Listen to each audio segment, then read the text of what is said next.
Hello everyone, welcome to History and Culture. In the power system of the Qing dynasty, there was a special institution that made the royal nobles tremble with fear, known as the Zongrenfu. As the name suggests, the Zongrenfu is the institution responsible for managing the royal relatives. Zongren refers to the royal family members, so the Zongrenfu's function is to manage the royal relatives of the Aisin-Joro clan. The Qing dynasty used the father of Nurhaci, Cixi, as a dividing line. The descendants of Cixi belonged to the royal lineage, while the descendants of his peers or elders belonged to the royal collateral branches. The royal lineage is referred to as Zongshi, tied with a yellow belt, thus colloquially called the yellow belt. The collateral branches are known as Jueluo, tied with a red belt, hence referred to as the red belt. Both the yellow belt Zongshi and the red belt Jueluo are considered royal relatives, or Zongren. Since Xuanzhi's entry into Beijing, the Qing dynasty inherited the Zongrenfu system from the Ming dynasty to manage the large group of royal family members. This group was significant, especially during the Xuanzhi period, as all the relatives of the same surname within the 9 clans of Xuanzhi belonged to the royal relatives. Furthermore, the future generations of these royal relatives had to be considered, as the number would grow over generations. Although there weren't many Aisin-Joro relatives at Xuanzhi's entry, over generations, the number became substantial. Thus, Xuanzhi established the Zongrenfu to manage the Aisin-Joro relatives. In addition to recording significant life events like marriages and funerals of royal relatives, the Zongrenfu was also responsible for establishing the Jueluo Academy, which was specifically for the education of Qing royal children. The emperor's offspring were uniformly educated in the Shaoshifang within the Forbidden City, which served as the royal family's school. The emperor valued education for his children, and it was essential that royal relatives also received an education. Hence, the Zongrenfu was responsible for providing the Jueluo Academy, offering free education for royal relatives' children. Since education was provided, the Zongrenfu also held examinations specifically for royal relatives. In the Qing dynasty, the nobility inheritance system involved demotion. If a father was a prince, his son would inherit a duke's title, and each generation would be demoted in title. Generally, only legitimate sons, those born to the primary wife, could inherit titles. Sons born to concubines were ineligible for inheritance unless the legitimate wife was unable to bear children. In that case, the eldest son from the concubine could inherit. However, for sons of concubines other than the eldest, they could only inherit titles by passing the Zongrenfu's examination. The coffin system was a unique title-granting system for royal relatives in the Qing dynasty. There were certain benchmarks. For instance, a prince's youngest son born to the legitimate wife could be granted the title of Fuguagong by passing the examination, while a son born to a secondary consort could be granted the title of second-class Jin Guojiangjun. Sons born to other concubines could receive the title of third-class Fuguajiangjun by passing the examination. Therefore, the father's title determined what title the son could achieve through the examination. The Zongrenfu's examinations for coffin included only 3 subjects: Manchu and Han translation, horseback archery, and foot archery. To be granted a title, all 3 subjects needed to be passed with excellence. If 2 were excellent and 1 average, the title would be reduced by 1 rank. If 1 was excellent and 2 average or 2 excellent and 1 poor, it would be reduced by 2 ranks. If 1 was excellent, 1 average, and 1 poor, it would be reduced by 3 ranks. If 1 was excellent and 2 poor, or 2 average and 1 poor, or 1 average and 2 poor, or all poor, then there would be no title granted, and the individual would be classified as a dispersed Zongren.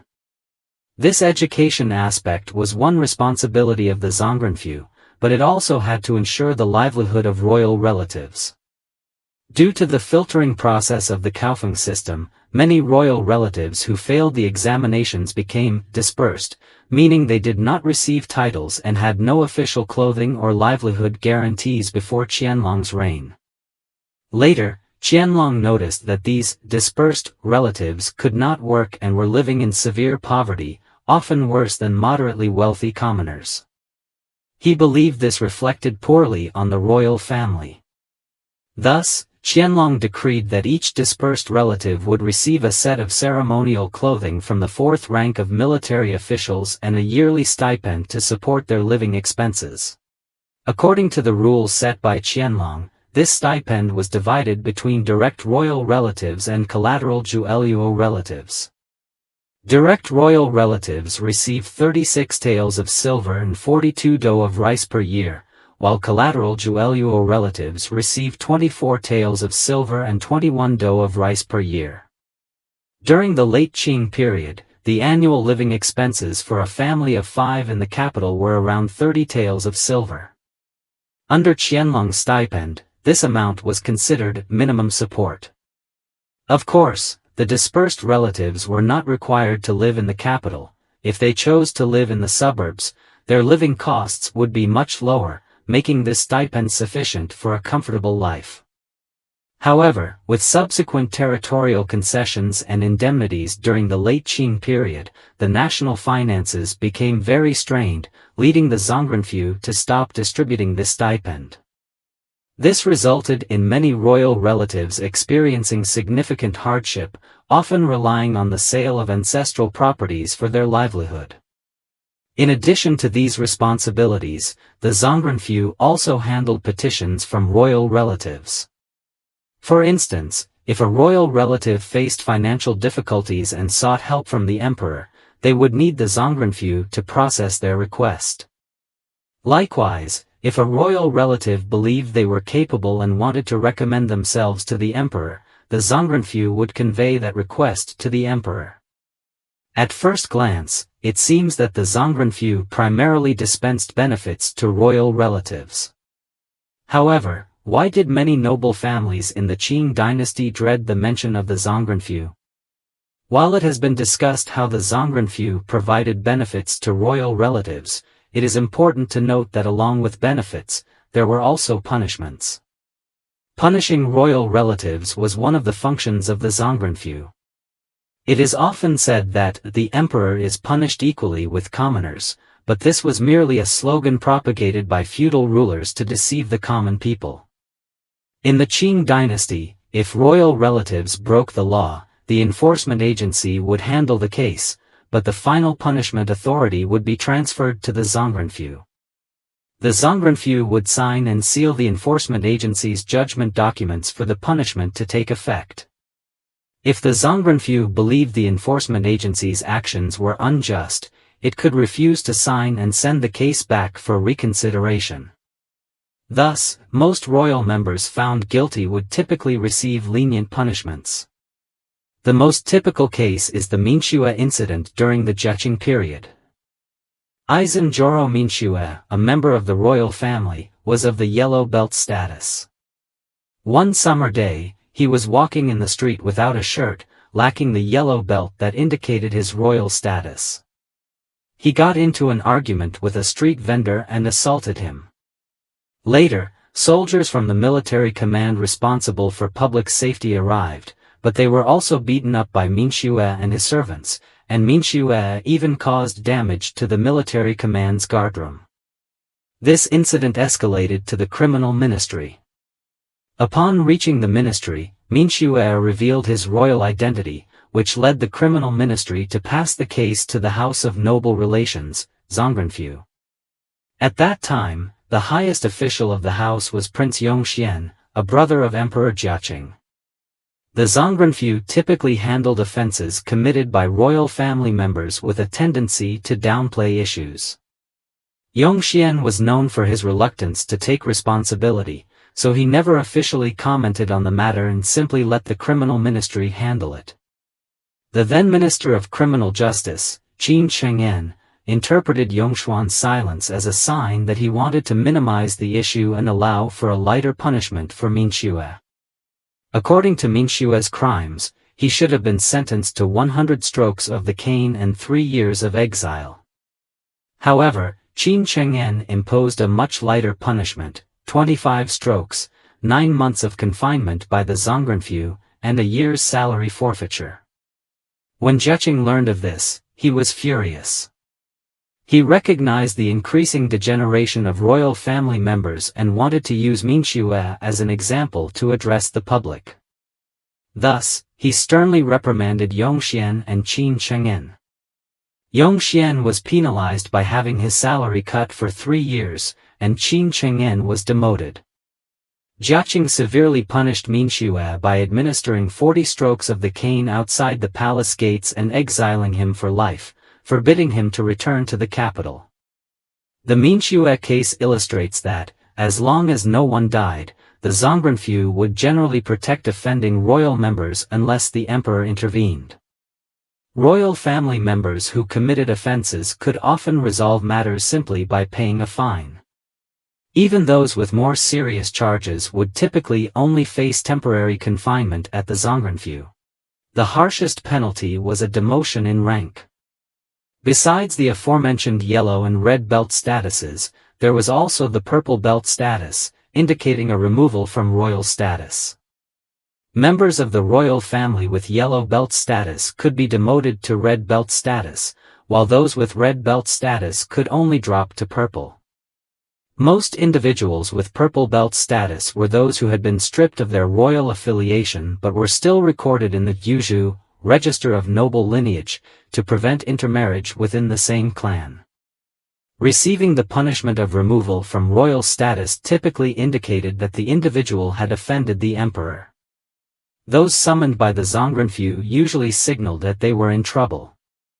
One of the most infamous cases in the history of the Zhongrenfu was during the Yongzheng period, involving Yongzheng's brother, the 8th son of Kangxi, Yinreng. He was tortured and died within the Zhongrenfu. On the 5th day of the 1st month in the 4th year of Yongzheng, 1726, Yongzheng publicly declared 40 major offenses committed by his 8th brother, Prince Lian, Yinreng.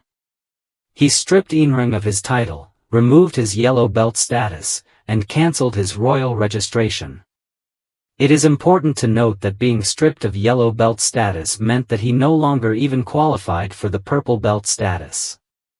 Yongzheng even gave Yinreng the derogatory name Akaina.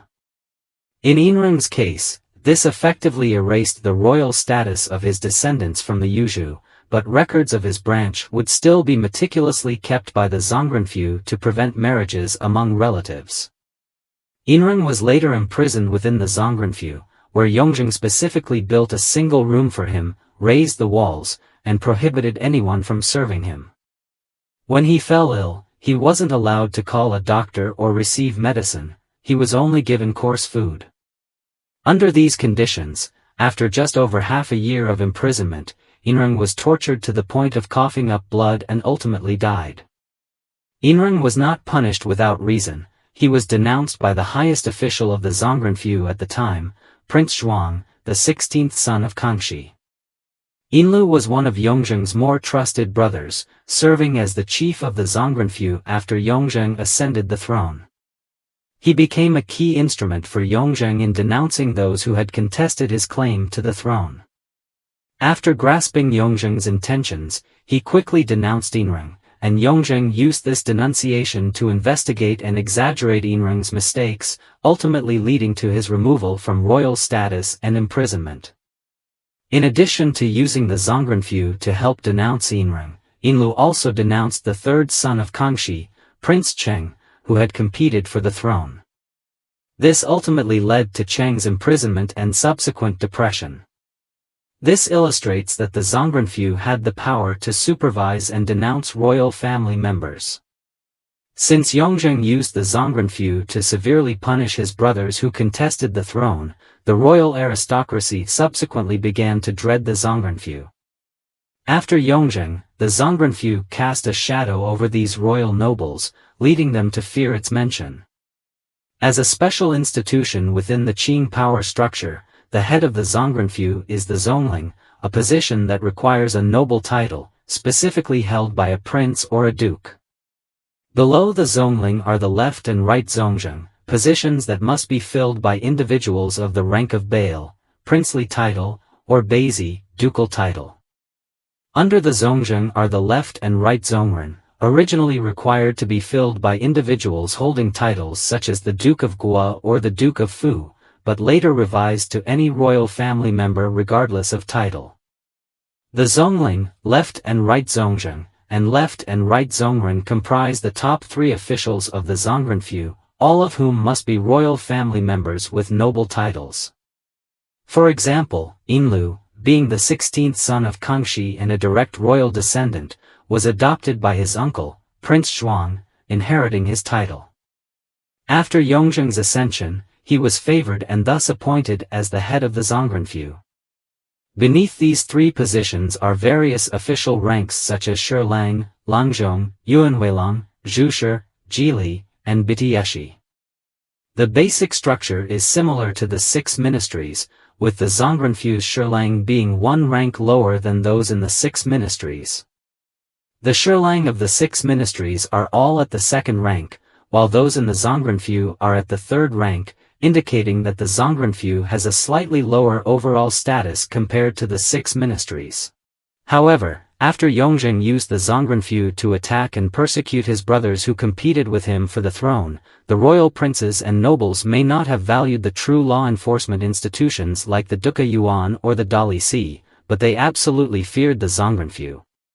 Being summoned by the zongrenfu meant the emperor wanted to punish them, which was a far greater threat than any state enforcement institution. Thus, these royal nobles would rather die than be summoned by the zongrenfu. Consider how arrogant royal nobles might be. At the end of the day, they still rely on the emperor's protection. If the emperor truly wanted to punish them, as Jiaqing did with Minxue or Yongzheng did with Yinreng, how could these royal nobles not be afraid? Therefore, the zongrenfu functioned as a special prison that instilled fear in royal nobles. This is History and Culture channel. Like and subscribe are the biggest help and support for us. Thank you everyone. See you next time.